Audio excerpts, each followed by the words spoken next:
ఇవాళ ఒక పాయింట్, సరే సబ్జెక్టు గురించి దానికి ముందర ఒక పాయింట్ ప్రజలకి అందరికి కూడా తెలియజేయాల్సినటువంటి అవసరం ఉంది. ఇవాళ టెంపరీ అసెంబ్లీ అయినా టెంపరీ హైకోర్టు అయినా ఏదైనా కూడా ఇవాళ హైకోర్టు ఉంది.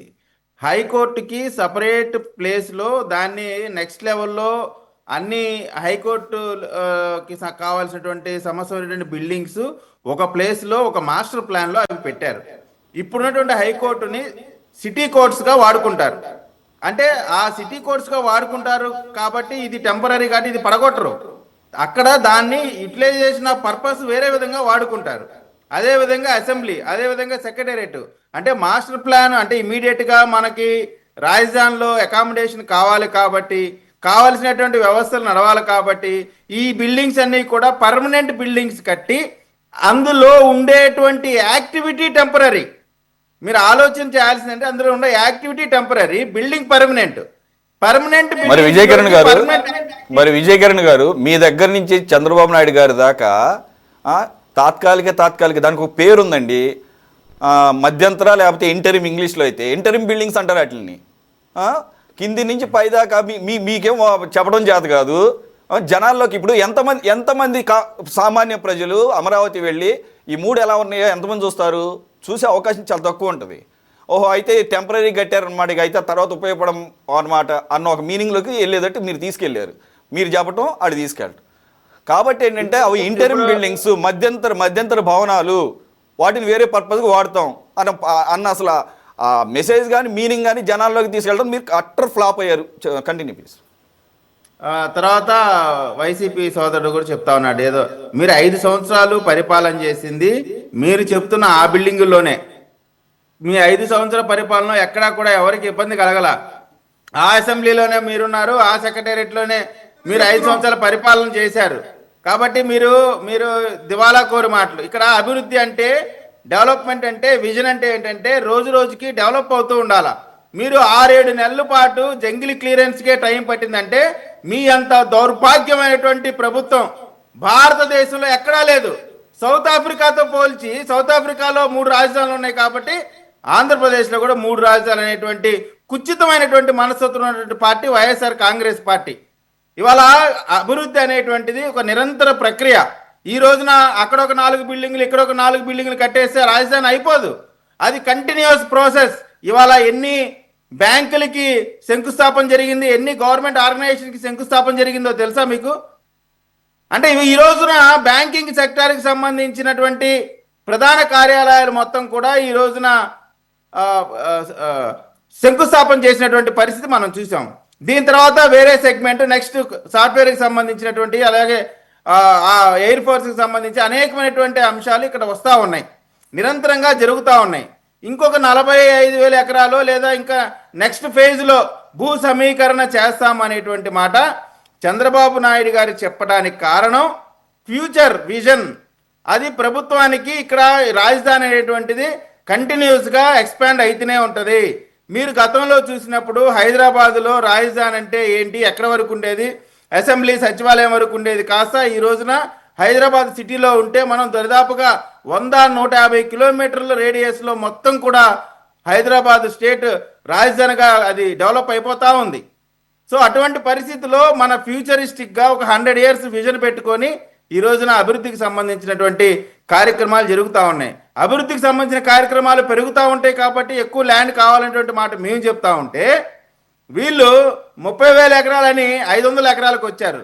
నేను అనుకుంటా ఉన్నా 500 ఎకరాలు కూడా అవసరం లేదు, నాగార్జున ఆ 10 బిల్డింగులు చాలు ఆంధ్రప్రదేశ్ రాజధానిగా ఉండటానికి అనేటువంటి ఆలోచన ఈ రోజున వైఎస్ఆర్ కాంగ్రెస్ పార్టీ చెప్తా ఉంది.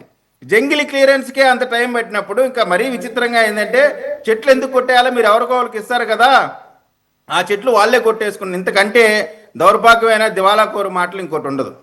మనం రైతులకి ఇవ్వాలి కదా, రైతులకు సంబంధించినటువంటి ఫ్లాట్లో కూడా చెట్లు మొలిసినాయి కదా, దానికైనా సరే మనం వాళ్ళకి ల్యాండ్ క్లియర్ చేసి మొత్తం వాళ్ళకి హద్దులేసి ఇవ్వాల్సినటువంటి అవసరం ఉంది కదా. రైతులకు ఉన్నటువంటి ప్రతి ఇబ్బందిని అడ్రస్ చేస్తూ ఉన్నారు. ల్యాండ్ అలొకేషన్స్ అందరికీ ఇవ్వటం జరిగింది. వాళ్ళకి లాంగిట్యూడ్ లాటిట్యూడ్తో సహా వాళ్ళకి ఇచ్చినటువంటి పరిస్థితి ఉంది. అంతేకాదు ఇందాక బాబురావు గారు ఒక మాట చెప్పారు, ఇంకా స్టేట్ క్యాపిటల్గా సెంట్రల్ గవర్నమెంట్ నుంచి గజెట్ రాలేదని. గజెట్ ఖచ్చితంగా రాలేదు, వస్తుంది, లీగల్ క్లియరెన్స్లో ఉంది. ఆంధ్రప్రదేశ్ అమరావతి రాజధానిగా అఫీషియల్ లీగల్ క్లియరెన్స్ క్లియరెన్స్ వస్తుంది. ఆ విషయం నాకు తెలిసి మీ బాబురావు గారి దృష్టిలో లేదనేటువంటి మాట. హలో, వినపడుతుంది. బాబురావు గారి దృష్టిలో లేదని నేను అనుకోవట్లేదు. ఖచ్చితంగా ఇది ఏదో ఊరికే చూమ్ మంత్రం అనేది కాదండి. లీగల్ క్లియరెన్స్ అవన్నీ కూడా ఒక సిస్టమేటిక్గా జరుగుతూ ఉన్నాయి. ఖచ్చితంగా మేము చెప్తా ఉన్నాం, ఆంధ్రప్రదేశ్ రాష్ట్ర రాజధానికి సంబంధించినటువంటి రైతులకు ఉన్నటువంటి ఇష్యూస్ అన్ని కూడా 1 by 1 క్లియర్ చేసుకుంటూ వెళ్తా ఉన్నాం. రైతులకు భరోసా కల్పిస్తా ఉన్నాం. రాబోయే రోజుల్లో కూడా ఎక్కడ బలవంతపు భూసేకరణ అనేటువంటి మాట ఉండేటువంటి అంశమే లేదు. వాళ్ళని మెప్పించి ఒప్పించి వారి ఇష్ట ప్రకారం మాత్రమే మేము ఆ యొక్క భూ సమీకరణ జరుగుతుంది తప్ప ఎవరిని కూడా బలవంతంగా చేసేటువంటి పరిస్థితి లేదు. భారతదేశంలో మీరు చూశారు, అనేక గవర్నమెంట్లు కేవలం 100 ఎకరాలు 200 ఎకరాలు సమీకరించడానికే ప్రభుత్వాలు కూలిపోయినాయి, చరిత్రలో కనుమరుగైపోయినాయి. కానీ ఈ రోజున ఇన్ని వేల ఎకరాల భూముల్ని ప్రభుత్వం సైడ్ నుంచి డబ్బులు ఇవ్వకుండా కేవలం చంద్రబాబు నాయుడు గారి మీద నమ్మకంతో ఇచ్చినటువంటి ఘన చరిత్ర ఇది. Guinness book of world records ఇది. ఎప్పుడు కూడా జరగనటువంటి పరిస్థితి ఇది. కాబట్టి రాబోయే రోజుల్లో ఎక్స్పాన్షన్ సంబంధించి తీసుకున్నా కానీ ఇది కానీ ఖచ్చితంగా ప్రజలకు ఒక నమ్మకం కలిగించి. విజయ్ కిరణ్ గారు మనం ఒక బ్యాంక్ నుంచి ఒక లోన్ తీసుకుంటేనే స్థాయికి మించి తీసుకుంటే భయపడతాము. ఇంకొకటి తీసుకుంటుంది చంద్రబాబు నాయుడు గారు పర్సనల్గా కూడా కాదు, అన్ని వేల ఎకరాలు తీసుకొని ఏ ధైర్యంతో మీరు 2029లో పరిస్థితి ఏంటి? ఒకవేళ మీరు కనుక గెలవకపోతే సార్, ఖచ్చితంగా ప్రజలకి సంబంధించినటువంటి చేసే అభివృద్ధి సంక్షేమ విషయంలో మేము క్లారిటీగా వర్క్ చేస్తూ ఉన్నాం. ప్రభుత్వం తిరిగి రావటానికి కావాల్సినటువంటి అన్ని ప్రయత్నాలు చేస్తూ ఉన్నాం. ఏ ప్రభుత్వం ఉన్నప్పటికీ కూడా దానికి ఒక చట్టబద్ధత కల్పించేటువంటి కార్యక్రమం కూడా ఈ రోజున ఈ ప్రభుత్వం తీసుకుంటా ఉంది. తీసుకున్నటువంటి ప్రతి అంశం కూడా ఏదో మనం చెప్పామనేటువంటి అంశంలో కాకుండా చాలా లీగల్గా కూడా ఫిక్స్ చేస్తూ ఉన్నాం.